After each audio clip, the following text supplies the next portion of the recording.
제가 어제 논산 훈련소에 세례를 주로 다녀왔습니다. 한 2,600명 정도 되는 이제 장정들이 어제 세례를 받았는데요. 기장교 목사님들이 이제 전국에서 모여가지고 이제 세례를 주러 가서 이제 세례를 주는데, 목회자인 그러니까 저도 이제 세례 받은 지가 벌써 한 30년이 넘었으니까, 목회자인 저뿐만이 아니라 많은 분들이 새롭게 세례받는 그 2,600명이나 되는 청년들을 보면서 약간 좀 마음의 감동을 받으셨나 봐요. 심지어 이제 어떤 아이들은 나와서 세례를 받으면서 울먹이기까지도 하고, 또 어떤 친구들은 세례받는 감격이 자기한테 이렇게 좋은 줄 몰랐다고 얘기하는 친구들도 있었던 것 같습니다. 근데 그 모습을 보면 하나님 안에 하나님의 자녀로 살아가는 우리의 모습은 어떤가 라는 생각을 좀 해봅니다. 처음에 하나님을 만난 그 순간부터 내가 하나님의 자녀로 이제 살겠습니다. 영원히 하나님의 사람으로 살겠습니다. 평생 하나님을 쫓으며 하나님을 닮은 사람으로 살아가겠습니다라고 결단하고 고백하며 세례를 받았던 그때의 나, 그때의 여러분, 지금 그때의 모습 그대로 살고 계신지, 그때 받았던 세례의 감격이, 하나님을 만났던 그 은혜의 감격이 우리 안에 여전히 존재하고 있는지 묻고 싶어졌습니다. 돌아오는 길에 이제 목사님들과 이제 이야기를 나누다가 그런 얘기를 하게 되었습니다. 앞으로 시대가 흘러가고 세상이 바뀌어가고 수많은 일들이 세상 가운데 일어날 텐데, 그럼에도 불구하고 교회가 놓치지 않고 해야 될 것이 있다면 무엇일까? 그럼에도 불구하고 오히려 그럴수록 세상이 더 이렇게 현란하게 바뀌고 예배의 형태가 달라지고 예배의 양식이 변화되는 상황에 우리가 직면했을 때, 그럼에도 불구하고 교회가 놓치고 하지 않아야 될 게 무엇이 있을까라는 이야기들을 나누면서 왔는데요. 가장 중요한 것 하나는 바로 이 세례와 같은 예전을 회복하는 것. 그러니까 성찬과 만찬을 함께 나누면서 우리 안에 하나님의 살아계심이 우리와 함께하고 있음을 떠올리게 하는 것. 그게 앞으로 미래 세대로 하여금 교회를 떠나가지 않도록 하는 매우 중요한 예배 절차가 될 것이다 라는 것과, 세상살이에 지쳐있는 사람들이 이 교회라는 공간을 통해 하나님을 만나게 하는 은혜의 체험, 또 부활하신 하나님에 대한 그 부활의 복음에 대한 그 확실한 믿음을 갖게 하는 것, 그것이 앞에 세대, 미래 세대, 세상이 변해가는 것에 맞추어 갈 수 있는 일이 될 것이다 라는 이야기를 하면서 왔습니다. 여러분들은 어떠십니까? 곧 5년 이내 아마 많은 젊은 친구들이 집에서 예배를 드리게 될 겁니다. 안경으로, 여러분이 가지고 있는 안경이나 아니면 이런 스마트 기기를 통해서 이제 증강현실 가운데 예배에 입당하게 될 거고요. 실제로 예배 장소가 아니라, 예배 처소가 아니라 각자 가정에서 TV를 켜놓고 예배 와인 듯한 느낌을 받으실 겁니다. 심지어 교회에 오신 분들도 마찬가지입니다. 여기 앉아서 증강현실 통해 예배를 드리면 실제로 교회에는 와 있지 않지만 인터넷이나 다른 것들을 통해 예배 가운데 접속한 사람들이 바로 내 옆에 앉아있는 것처럼 느껴지는 시대가 곧 5년 이내에 우리 안에 찾아올 겁니다. 세상은 그렇게 변해갑니다. 성경이, 전에도 말씀드렸지만 성경이 이야기하던 수많은 이적과 기적, 이제 과학으로 극복되어 과학의 결과로 우리 아이들에게는 선언될 겁니다. 2000년 전 예수님이 안 못 보는 삶을 고쳤습니다라는 이 이야기가 지금 태어난 아이들에게는 안 못 보는 사람이 어떻게 존재하지라는 이야기로 바뀌게 될 겁니다. 왜냐하면 이제 요만한 칩 하나만 심으면 그 칩이 뇌파와 연동해서 보지 못하는 사람들의 시신경을 자극하여 볼 수 있게 만들어주는 시대가 이미 우리 옆에 도래했기 때문입니다. 안진뱅이가 예수님이 기도해서 걸었어 라는 것들이 왜 안진뱅이가 존재하지라는 것들로 바뀌게 될 겁니다. 이제 신경칩 하나만 그 척추랑 연결해서 다리에 어떠한 그 로봇 그것들을 이렇게 착용하는 순간 이제 그 누구도 걷지 못하는 사람 없이 걷게 될 거고 다른 사람이 걷는 것보다 훨씬 더 빠른 속도와 힘있게 걸을 수 있게 되기 때문일 겁니다. 이제 성경이 이야기하는 수많은 기적과 이적들은 어쩌면 우리 앞에 현실로 다가올 수 있습니다. 누군가 사랑하는 이를 잃은 사람들은 그가 평생 가지고 있었던 사진이나 영상 몇 개만을 조합하면 우리가 가지고 있는 이 인터넷 이러한 기기들을 통하여 실제로 살아있어서 내 앞에서 이야기하는 것처럼 그 온라인 세상 속에서 만날 수 있는 세상이 곧 우리 앞에 펼쳐지게 될 겁니다. 기술이 못 따라간 게 아니라 이미 기술은 발전되어 있고 그걸 상용화했을 때 사람들이 그걸 어떻게 받아들이느냐에 시간이 걸리기에 지금 천천히 진행되고 있는 것 뿐입니다. 곧 10년, 아니요 5년 이내에 그런 것들과 마주하게 되는 게 우리의 현실이고 그럼 그런 시대에 교회는 무엇을 할 수 있을까? 얼마 전에 어떤 목회자는 아니고 어떤 분이 이런 걸 한번 실험해봤다고 합니다.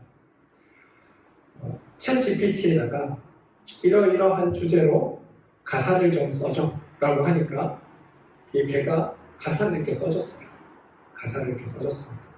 그리고 그 가사를 가지고 노래를 만들어주는 AI가 있는 플랫폼에 가서 이 가사를 주고 이러한 느낌의 노래를 만들어줘. 그랬더니 그 기계가 그런 느낌의 노래를 그 자리에서 작곡해가지고 그 사람에게 그 가사 그대로 들려줬답니다. 그게 지금의 현실입니다. 이제 어떠한 외형적인 것, 드러나는 것들, 이런 것들은 다 컴퓨터가 자기가 스스로 학습하고 연구하여 만들어내고 아마 사람들은 필요한 소스만 입력하면 자기가 원하는 결과물을 도출해서 그런 것들을 들을 시대가 올 겁니다. 내 마음이 너무 외롭고 괴롭습니다. 내 마음이 너무 괴롭습니다. 내가 이런 일 때문에 상처받았습니다. 나를 위로해주는 노래를 좀 들려주십시오. 나를 위로해주는 말씀을 좀 들려주십시오 라고 요청하면 이제 컴퓨터가 알아서 거기에 맞게 노래도 만들어서 들려주고 거기에 맞게 설교자도 세워 설교문을 입혀 그 사람이 직접 설교하는 것처럼 저한테 들려주는 시대가 곧 여러분 앞에 올 거라는 겁니다. 그게 우리에게 닥쳐있는 현실이라는 겁니다. 그럼 그럴 때 교회는 무엇을 할 수 있을까? 그럼 그럴 때 우리는 무엇을 해야 할 것인가? 그대로 교회가 소멸해지는 것을 두고 볼 것인가? 그대로 예배의 사람들이 더 이상 찾지 않는 것이 그래 이게 현실이야. 그래 맞아 어쩔 수 없지 과학이 발달하면서 우리가 이런 것도 있어야지 하며 스스로 스스로 타협하며 갈 것인가? 그런데 저는 그렇지 않다고 생각합니다. 세상이 그렇게 가고 그런 식으로 편리하게 내가 유혹하는 것들을 얻을 수 있는 시대가 올수록 우리는 더 교회 앞에 나와 하나님 앞에 서야 하는 일들을 행해야 할 겁니다.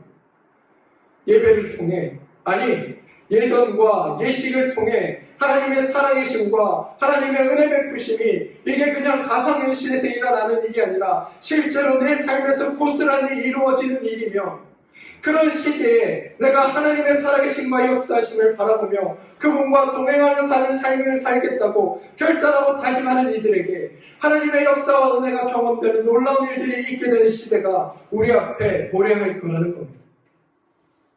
저는 거기에 대한 기대와 희망을 여러분들이 버리지 않으셨으면 좋겠습니다. 물론 현실의 교회는 아마 사라져갈 가능성이 큽니다. 큰 교회, 대형 교회, 또 굉장히 보수적인 교회들, 그 교회들 몇몇이 남아 예배란 형태를 유지하며 갈 가능성이 큽니다. 안 그렇겠습니까, 여러분? 여러분 생각해 보십시오. 아침에 일찍 일어날 필요는 없습니다. 주무시다가 시간이 울리면 그래 교회 가야 되는구나 잠깐만. 코로나 때 저희는 예배 드렸다면서요. 코로나 때 많은 교회들이 가정에서 예배 드렸습니다. 온라인으로 TV 틀어놓고 화면 보면서 실제로 교회에 나와 있는 사람 없이 온라인으로 예배 드리는 게 이제 지금 세대는 익숙한 세대입니다. 그런 세대의 사람들이 이제 온라인 기계만 끼우면 내가 실제로 교회에 와 있는 것 같은 것을 경험하게 된다면 굳이 내가 이곳을 찾아올 필요가 있을까? 이 시대가 도래하게 된다. 그런데 저는 그럴 때일수록 교회가 오히려 더 복음의 말씀에 집중하고 하나님의 살아계심을 경험하게 하는 일에 집중하고 예배와 예전을 통해 하나님께서 우리가 그토록 바라시는 일들을 행하는 것들을 바라보게 하는 것. 그게 교회에게 앞으로 해야 할 일이 아닐까라는 생각을 해보게 됩니다. 앞에 좀 이야기가 길었는데요. 오늘은 여러분 교회 역상으로는 부활절 마지막 주일입니다. 이제 다음 주면 성령 강림절을 맞이하게 됩니다. 사실 부활절 기간에 우리는 사도행전의 말씀을 읽었습니다. 왜냐하면 우리 그리스도교 신앙의 핵심, 이 교회의 본질에 바로 부활이라는 것이 있기 때문입니다.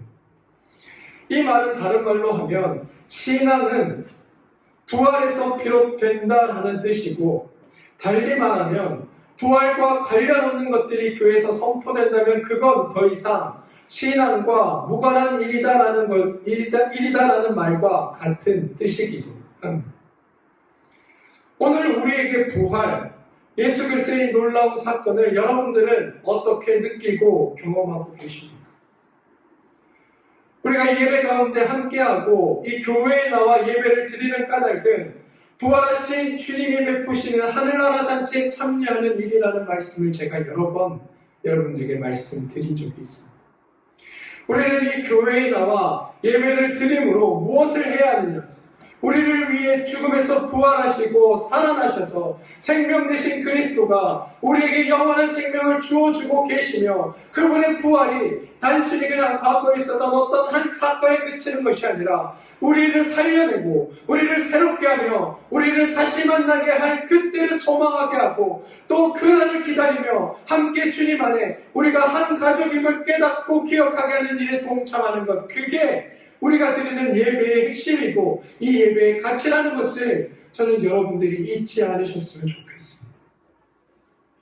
내가 바라는 것이 있고 교회에 안 나오고 예배를 드리지 않으면 왠지 하나님께 벌 받을 것 같고 이 예배를 빠지면 하나님이 나를 심판하실 것 같은 두려움 때문이 아니라 살아계신 하나님의 그 살아계심이, 살아계신 하나님의 그 은혜 베푸심이, 살아계신 하나님의 그 능력 있으심이 이 예배를 통해 우리 가운데 선포되고 우리는 이 예배 가운데 그 하나님을 만남으로 말미암아 내 삶이 하나님 안에서 사라지는 삶이구나, 내 삶 안에 살아계신 하나님의 역사가 있구나, 나를 살리신 하나님께서 오늘도 나를 하나님 안으로 이끌고 계시구나를 경험하며 살아가는 것, 그게 우리가 드린 예배의 핵심임을 여러분 기억해 주시기 바랍니다. 부활신앙은 바로 이와 같은 겁니다. 오늘 내가 실패한 자리, 오늘 내가 무너진 자리, 오늘 내가 가슴 치며 괴로워하는 그 자리가 나의 삶의 마지막 자리거나 여기가 절망의 자리가 아니라 이곳에서 살아계신 하나님이 일하시는구나, 이곳이 바로 부활하신 하나님의 그 역사가 일어나는 그 시작이구나, 그거를 깨달으며 오늘 내 삶의 역사하실 하나님을 바라보는 그것이 우리가 교회 나와 예배드리는 까닭이라는 것을 여러분 기억하시기 바랍니다.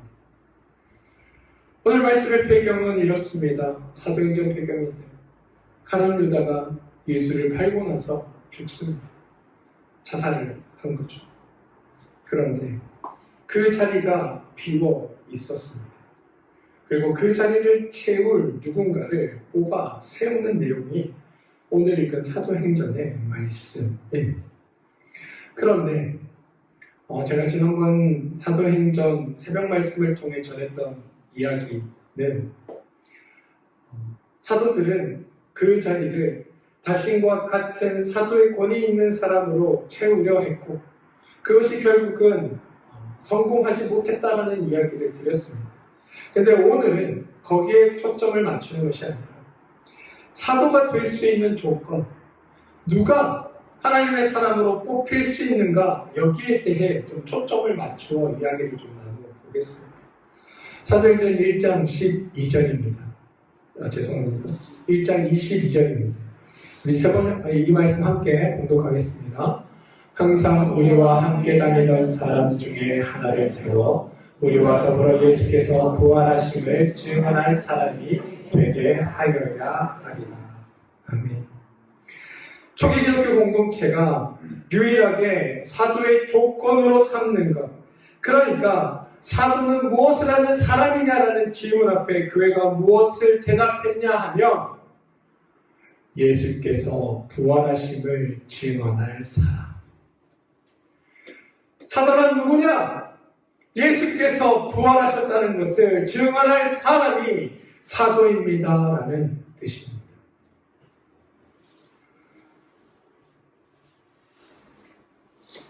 여러분들은 여러분의 존재를 무엇이라고 생각하십니까?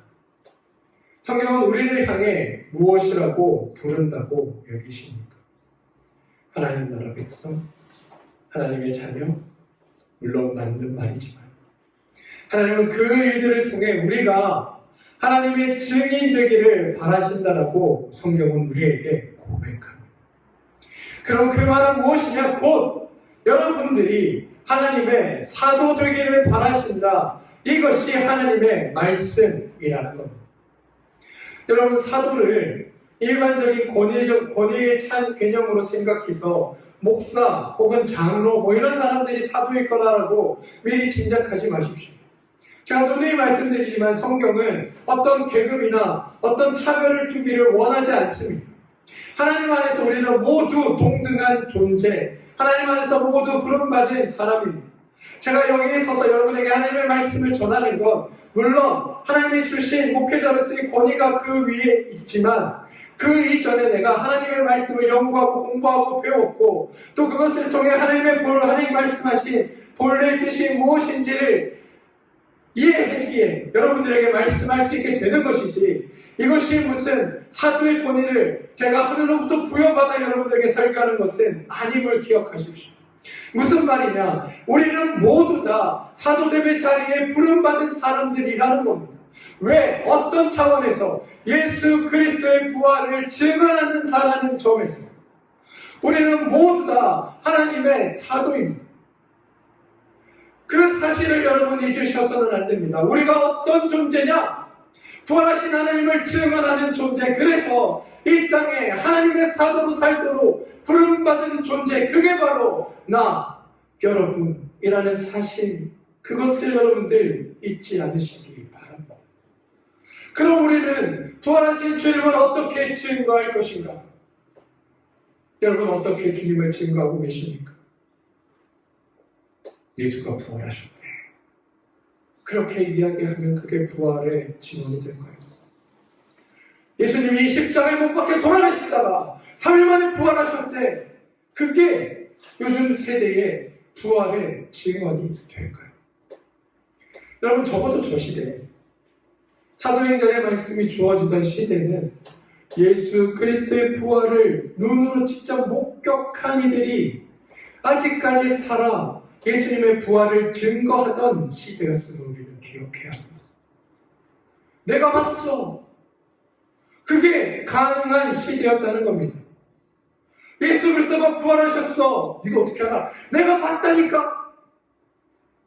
그분이 죽는 것도 봤고 십자가에 내려 장사 지내는 것도 봤고, 그리고 내가 그 다음날 무덤을 찾아갔더니 천사가 나에게 예수가 여기 없다라고 살아났다고 고백하는 것도 봤고, 우리 모임 가운데 오셔가지고 말씀하시고 못자국과 창자국을 보여주면서 내가 살아있다라고 증언하시는 것도 봤고, 뿐만 아니라 그분이 하늘로 올라가시는 것도 내가 봤어.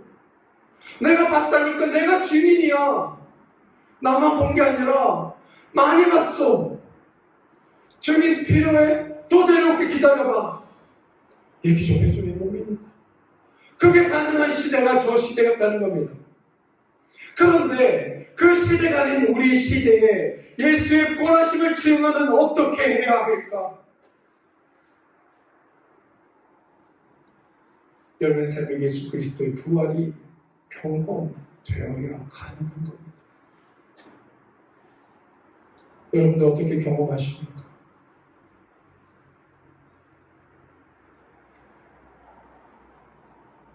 무엇을 전해야 예수 그리스도의 부활을 경험한 사람으로 증언할 수 있는 사람으로 되겠습니까? 우리는 이 질문을 늘 우리의 삶 앞에 세워야 합니다.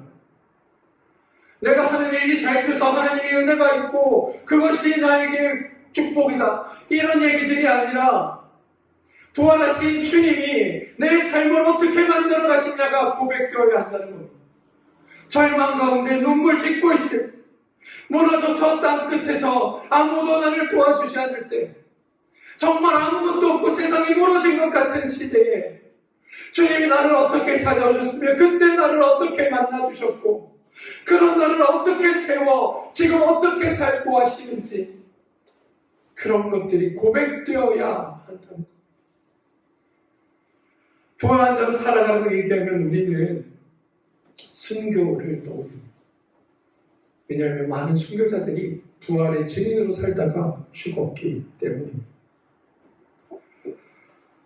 그래서 사실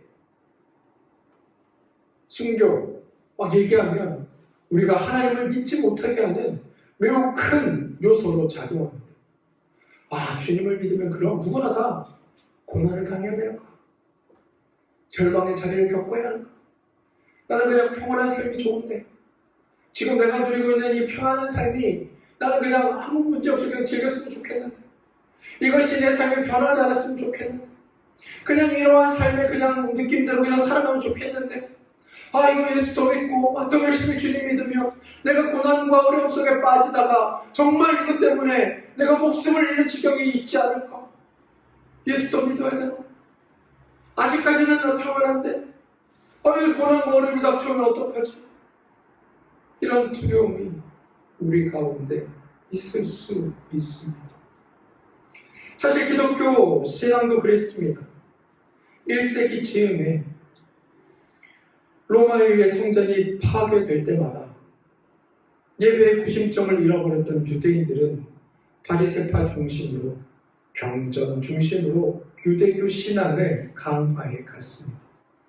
그런데 초기 교회는 이 유대교로부터 율법을 가볍게 여기는 존재들이라는 이름을 들으면서 핍박과 박해를 받게 되었습니다. 심지어 로마 황제로부터 로마를 불지른 자들로, 불온한 자들로 찍혀 그들을 향한 박해가 더 깊어져 갔습니다. 로마의 역사가 흐르면 흐를수록 로마가 점점 강한 나라에서 조금씩 쇠락해가면 쇠락해 갈수록 그들은 자기네들의 연약함을 누군가 공격할 대상이 필요했고, 그 공격할 대상으로 삼은 것이 바로 그리스도인들이었다. 세상을 불안하게 한다. 왜? 저들은 하나님을 고백하면서 예수라는 사람이 죽었다 부활했고 그가 곧 하나님이 되었다고 고백하면서 이 로마를, 로마답게 만든 수많은 신들을 부정하고 거부하는 일들을 그들이 드러냈기 때문입니다. 그러니 저들은 불안한 자들. 그래서 그들을 향한 박해와 깊어져 갔습니다. 박해와 환란이 덮쳐오는 시기에 신앙을 지켜낸다는 것, 그건 매우 어려운 일임에 분명합니다.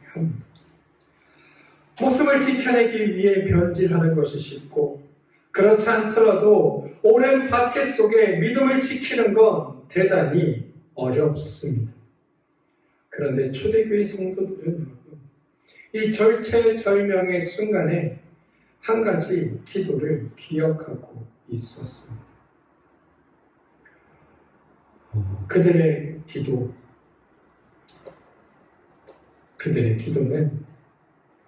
대사제의 기도라고 불리는 기도인데요. 기도의 주된 내용은 두 가지입니다.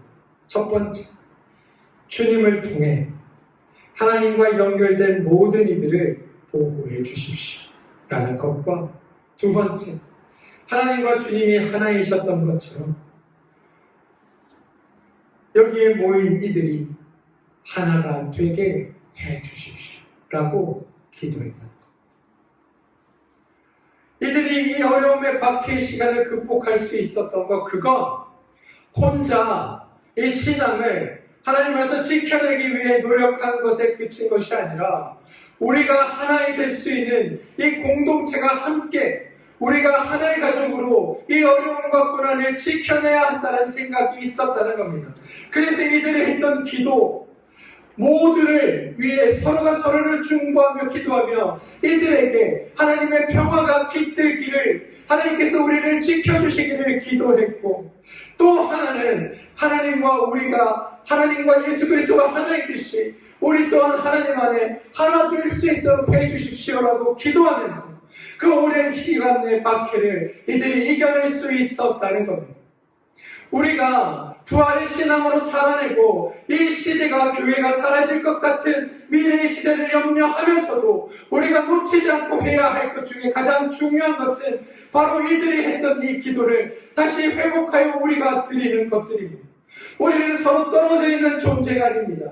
하나님이 나만의 하나님도 아니고, 하나님이 나만을 위하시는 분도 아니고, 하나님이 나만의 복되는 은혜를 주시는 분도 아니고, 우리 모두의 하나님이며 우리 전체의 하나님이며 우리 공동체 모두를 이끄시는 주인 되시는 분이 하나님이라는 사실을 기억해내고 그 하나님과 함께 나아가는 것들이 우리에게 필요하다는 겁니다.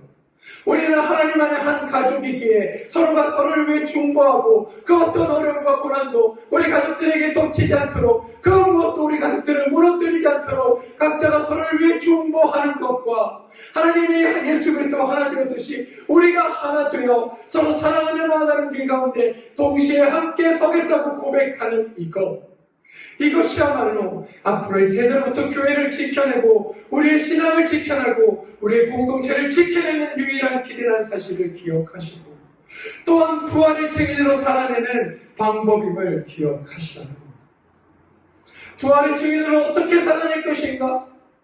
내 삶의 가운데는 하나님의 경험만으로는 여러분 힘들 수 있습니다. 우리가 늘 매 순간 365일 매 자리에서 나의 삶에 동행하시는 하나님을 봐야 그것이 가능한데 힘들지 않습니까? 여러분 하루 중에 얼마나 하나님을 바라보십니까? 얼마나 하나님의 일하심을 경험하시며 주님을 찾으십니까? 우리 사실 말은 그렇게 하지만 우리 신앙이 그렇게 되는 것이 쉽지 않습니다. 그럼 어디서 그런 것들을 발견할 수 있을까? 이번 주는 나는 살아계신 하나님, 내 삶에 역사하신 하나님을 만나지 못했지만 오늘 만난 권사님의 고백이, 오늘 만난 집사님의 고백이, 오늘 만난 장로님의 고백이, 오늘 만난 전도사님의 고백이, 오늘 만난 우리 목사님의 고백이, 살아계신 하나님을 만난 고백을 우리 안에 들려주면서 이번 주도 주님이 우리 가운데 있었구나, 이번 주도 하나님이 나와 함께 하셨구나, 이번 주도 주님이 우리의 삶을 이끌고 계십니다를 끊임없이 기억해내고 떠올리며 신앙 안에 하나 되어가는 것, 그게 우리가 믿음을 지켜가고 부활의 신앙으로 살아낼 수 있는 방법임을 기억하시기 바랍니다. 여러분, 초대교회는 환난과 핍박 때문에 그들의 삶에 어려움이 올 것이라는 것을 직면해 있던 세대였습니다. 그래서 그들은 하나님을 향한 믿음이 더욱더 절실해지고 간절해질 수밖에 없습니다.